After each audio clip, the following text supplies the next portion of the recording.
And we're starting right where we left off in our last gameplay showcase, just outside Hogwarts, which I love that you can walk out of the castle after walking through everything and then just come out here and take off on your broom out into the open world. And Alan, I know that's something that you particularly like about Hogwarts Legacy too. Yeah, I'm a big fan of just being able to hop on the broom and go anywhere. There's something about kind of like the sensation of everything being open to you, and just I love the proximity that I can get to things. I love flying close to the ground, and I kind of wanted to talk about it just because I feel like the brooms are fun for me, not just because of all those feelings of exhilaration, but because they're not just I have a broom and it's done. I actually kind of like some of the mechanics in it. You see in the lower right, there's a meter there, and occasionally as Andrew's kind of flying up or flying down, you might notice it draining or not. And this isn't the present day where all the broom technology is well known and advanced and everything that we know and love. This is an earlier time where they're still trying to figure out, we're not at the 3000 yet, we're at the 11. So. Oh my goodness, I'm just so speechless right now because this is just so beautiful. The world just looks so, by the way, the broom only one, or can you upgrade that broom to go faster? Yeah, so we have a shop in Hogsmeade, actually a broom shop. And so that sells a variety of different brooms. And it was important to us that the player could customize themselves based on their own aesthetic. So they're purely cosmetic, but if you talk to the shopkeep and help him out, he'll actually sell upgrades.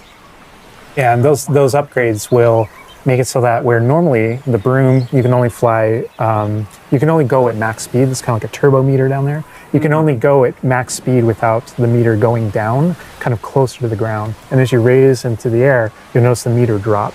And so those upgrades will allow you to increase that distance from the ground. And the broom owner at the sporting goods store in Hogsmeade is trying to perfect the broom and get better at it and know it better. And you can participate that and get better and better brooms through that. I see. And I love that mechanic encourages you to actually explore the world and kind of stay close to the ground. It's not just a travel mechanic, point A to point B. You're not just flying high over everything, although it is beautiful, something I really love doing, but as well, there's lots to explore on the ground, and so kind of keeping you down at the ground level. And to me, it feels like it's got this kind of surfing vibe over the... Oh my God, I'm just I want to snatch the controller from Andrew right now because I want to go to the mountaintop, I'm going to the forest, and to that hamlet, or, I don't know if that's how it's called. I think that's what it is. No, it's awesome. We're actually gonna land here, and I feel like that you call it a hamlet is just perfect, just because that's what we refer to that. So we all know from lore that Hogsmeade is the only all-wizarding village within Britain, but we wanted other opportunities to kind of meet other characters out here and to kind of populate the landscape, so it's not just kind of barren as you leave out this direction and that direction. And so we just imagine these different dwellings, these different smaller locations that wizards might live in out in the Scottish Highlands. And so it's those and so we refer to those as hamlets, and they're opportunities to learn those wizard stories, how those different locations have kind of learned to live, what their relationships are with characters at Hogsmeade and Hogwarts. And so they're both quest opportunities out here and a chance to kind of get to know more of the area, even beyond Hogwarts and Hogsmeade that we've already experienced. And you'll also notice on the mini-map, lots of little icons, and each one of those represent gameplay in the hamlets that you can participate in, whether it's a vendor or different puzzles and challenges or different secrets that exist. Each one of those icons are different opportunities for gameplay. And you'll notice that same thing as we venture out into the open world as well. So when you go out into the open world and you see those icons, whether they're on the mini-map or on your map or off in the distance, those things are opportunities to say, I want to increase my inventory capacity. They're puzzles left behind by old wizards, that you can solve that actually grant you those. If you see ruins off in the distance and you visit them, you might find opportunities to actually expand and learn about your ancient magic. And as you kind of encounter different enemies dotted on the landscape, sometimes those characters, poachers or dark wizards, might be hoarding different magical resources that are valuable to you as you're playing the game. So each one has kind of a way to connect to our gameplay loops and provide different opportunities that just kind of reward you for poking around them. I mean, I right away want to just cover all of those points on the map just by going over there. Well, we've flown on a broom already, but there is something that we haven't done so far, and that is getting on our flying mount. We're gonna hop on our Onyx Hippogriff here. The Onyx Hippogriff is our pre-order bonus.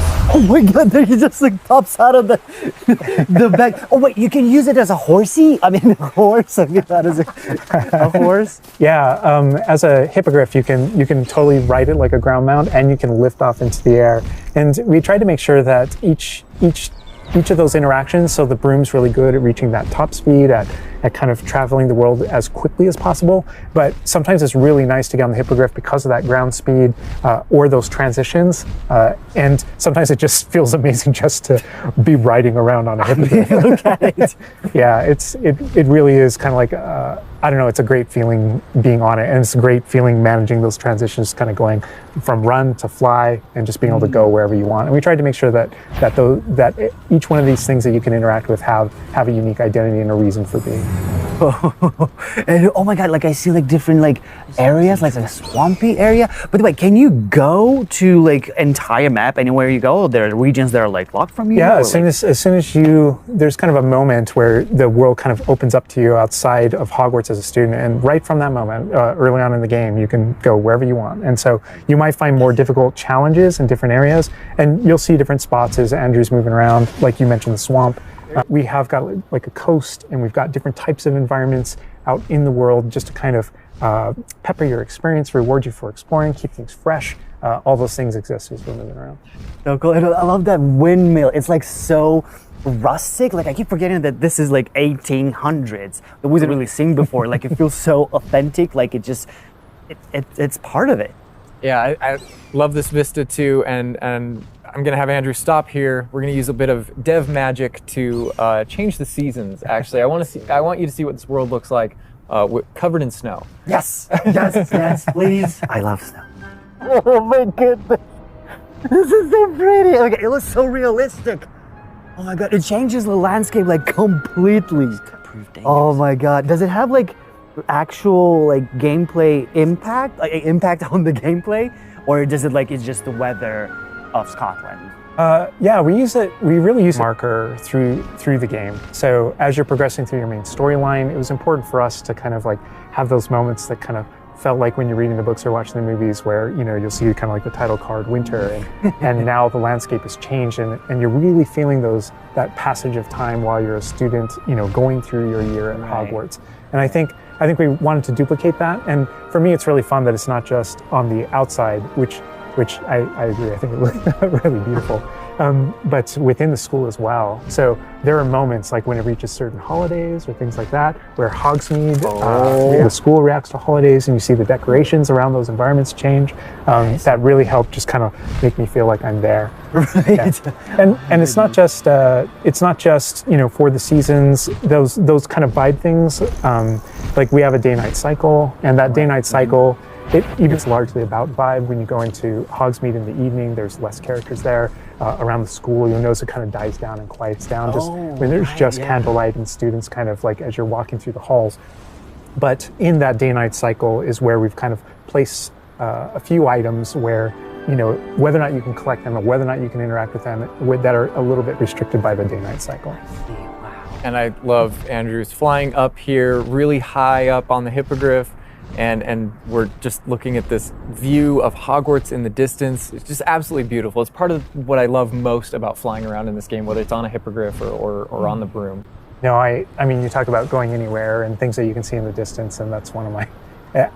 I still can't get over, like, no matter, I play this so much, but I still can't get over the fact that I can see Hogwarts out there, and there's just something beautiful about knowing that all of the things inside of it, the classrooms, the students, the professors, all the places I can go, I can just fly my hippogriff, land in the courtyard, enter the front doors, and just walk, to the library, to class, or to greenhouse, or to my common room, that it's all contiguous and just kind of like one space is still exciting to me after all this time. mean, I'm just I'm speechless right now. It's just absolutely beautiful. It's just, oh my God. As much as we want to spend a lot more time out here just flying around, experiencing the world, I think... The world is a dangerous place. And so by going and rescuing these beasts and bringing them back here and caring for them, you're really helping them out. There's poachers in the Overland who hunt these beasts for their material. So instead, you're caring for them. You're giving them a home.